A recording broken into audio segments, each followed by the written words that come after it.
Thanks for speaking to UpTake. We know the politics here in Madison, but what emotionally sparked this movement here? The attempt to crush what should really be a basic right of workers without question, and that is the right to collective bargaining. And the form of aggression that was used against workers, I think, was so offensive to people in Wisconsin and across the country. We've been told that the labor movement has been somewhat nascent or quiet for a few decades. I mean, why is that so? And well, look at NAFTA. Look what NAFTA did. I mean, NAFTA was responsible for moving millions of jobs out of this country. That with China trade really created a condition where workers were much more vulnerable in the non-public unions. But you had the right to organize really dealt a devastating blow with NAFTA because people could move their jobs to places where workers didn't have any rights at all, and where there were no prohibitions on child labor and slave labor and prison labor, and where the water and the air could be ruined by corporations in another place. And so they put the pressure on environmental laws here in the States. So that NAFTA was a devastating blow to workers. That plus some efforts at privatization at various levels of government, even in the Congress. I mean, I fought a 7-year battle against a group that was trying to privatize jobs in the Defense Finance Administration. Finally reversed it after 7 years by proving that the privatization was extraordinarily expensive to the taxpayers, as all privatizations are. So it's been a tough period. Plus, you've had the Democrats promise to have an Employee Free Choice Act if we won the Congress and the presidency. And as soon as we took power, the Democrats, didn't do it. Right. And that's the same Democratic Party that promised in 2006 to end the war in Iraq if they were given a congressional majority. Didn't do it. So people just, kind of get, well, the political system isn't really working for us, and wages are getting knocked down, and corporations are gaining more power. So workers have basically been ducking, hoping that they're not going to get hurt.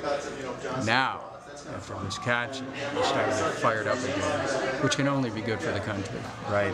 We saw signs in weeks past in the Wisconsin State Capitol for Obama to come to Madison. Well, he should be here. Should he? I mean, where is he? He's made a statement. He's standing behind workers. He should be standing in front of them. He's the president. Lead. Show people that you're dedicated to workers' rights. There's a line that you can't serve two masters. And I think that our president has heavy pressure on him from Wall Street right now. There's too many Wall Street types running the country. Too many in the cabinet. Too many have influence. And I think that that's reflected in his reticence about showing up with large groups of people who are protesting a corporate groupthink, which translates itself into state policy. The similar legislation was passed in Ohio, your home state. Worse, because it did not exempt police and firemen. And the Ohio legislation not only forbids strikes, but if workers strike, it opens the door to replacement workers and also to privatization, which is an ongoing constant factor. The governor is already talking about privatizing the turnpikes, privatizing the lottery. Before too long, they'll be selling off everything that isn't nailed down, and then they'll be getting crowbars to try to sell the things that are nailed down. We have a real problem where there's an attempt to strip the wealth of a nation. How do we switch the narrative so... Oh, it's being switched. It is. Of course, the recession is not the fault of the workers, it's the fault of corporate fat cats on Wall Street. How do we end war? Yeah, I think with 50 million people without any health care, with 10 million people at least having lost their homes, with the retirement security of so many in jeopardy, with at least 9% of Americans, if not more, out of work. The narrative's getting changed by virtue of the fact that the system is collapsing. The government's being turned into an efficient engine to accelerate the wealth of America upwards. And as people come into an awareness of that, they take to the streets. And it's not only what Scott Walker is doing in Wisconsin and what John Kasich is doing in Ohio and what the governor of Michigan is doing.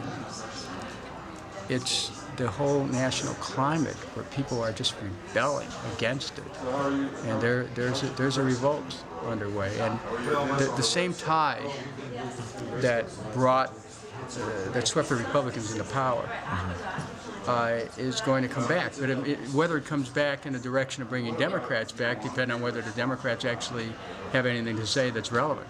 Yeah. That's always a challenge in our party.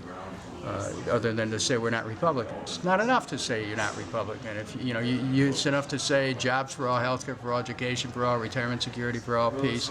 We need that's the narrative that will strike a responsive chord in people's hearts.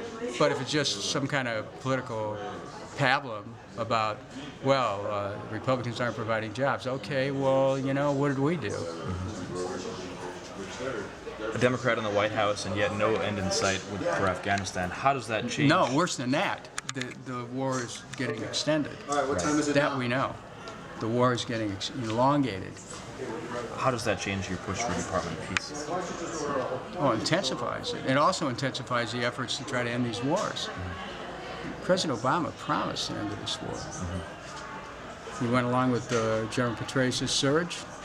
And frankly, I have to be convinced that the Pentagon isn't in control of our policies there. So we're stuck in there until the public rises up in the same way they're rising up outside of state capitals. They may have to come to Washington to say, look, we're fed up with your wars. Because when you think about it, President Obama was supposed to bring real change. He could have ended the war in Iraq. He didn't. Somebody says, well, he's ended the war, he ended combat. Look, 50,000 troops are either in and you're out. I'm sorry.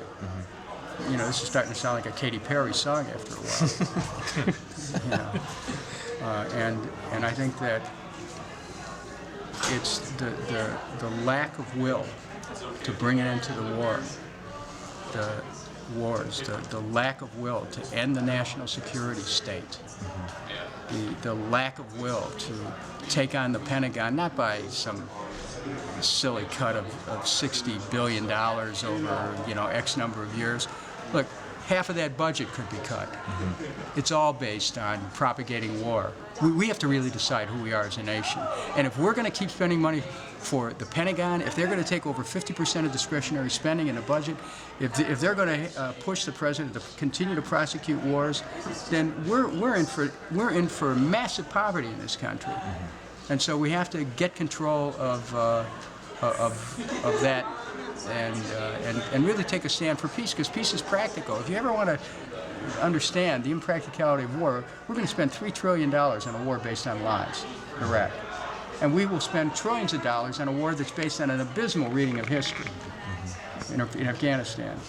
And the difficulty we're having in ending these wars is we're not calling to an account George Bush, Dick Cheney, Don Rumsfeld for taking us into wars based on lies. If there's any justice in the world, they should be in the dock at The Hague for war crimes, because they took this nation into a war based on lies, resulting in the deaths of thousands of American servicemen, tens of thousands injured for life, $3 trillion at least in taxpayers' money being wasted, over 1 million dead Iraqis. What for? Just for a lie. There has to be accountability. And you don't get accountability writing bestsellers. Thank you for your time, Congressman. Thank you, sir.